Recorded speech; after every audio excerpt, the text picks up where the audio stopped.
প্রকৃতি কন্যা হিসাবে সারা দেশে এক নামে পরিচিত সিলেটের জাফলং। খাসিয়া জৈন্তা পাহাড়ের পাদদেশে অবস্থিত জাফলং প্রাকৃতিক সৌন্দর্যের অপরূপ লীলাভূমি। পিয়াইন নদীর তীরে স্তরে স্তরে বিছানো পাথরের স্তূপ জাফলংকে করেছে আকর্ষণীয়। ডাউকি পাহাড় থেকে অবিরাম ধারায় প্রবাহমান জলপ্রপাত, ঝুলন্ত ডাউকি ব্রিজ, পিয়াইন নদীর স্বচ্ছ হিমেল পানি, উঁচু পাহাড়ে গহীন অরণ্য ও শুনশান নীরবতার কারণে এলাকাটি পর্যটকদেরকে দারুণভাবে মোহপিষ্ট করে।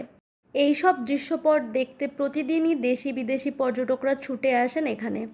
প্রকৃতি কন্যা ছাড়াও জাফলং হচ্ছে বিউটি স্পট, পিকনিক স্পট, সৌন্দর্যের রানী এসব নামেও পর্যটকদের কাছে ব্যাপক পরিচিত।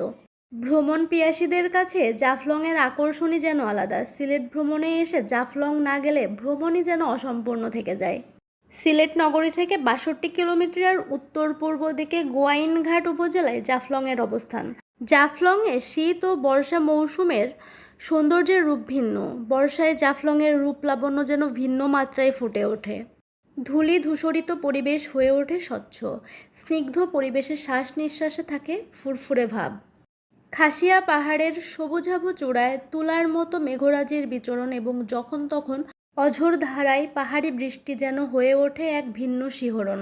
১০০০ ফুট উপর থেকে নেমে আসা শ্বেত ঝর্ণাধারার দৃশ্য যেন যে কারোরই নয়ন জোড়ায়। আমরা তো ঘুরে এলাম, দেরি না করে আপনারাও ঘুরে আসতে পারেন। এত ঠান্ডা জল, এত শীতল, মানে মন জুড়িয়ে যায়। আজ এখানেই শেষ করছি, দেখা হবে অন্য কোনো ভিডিওতে।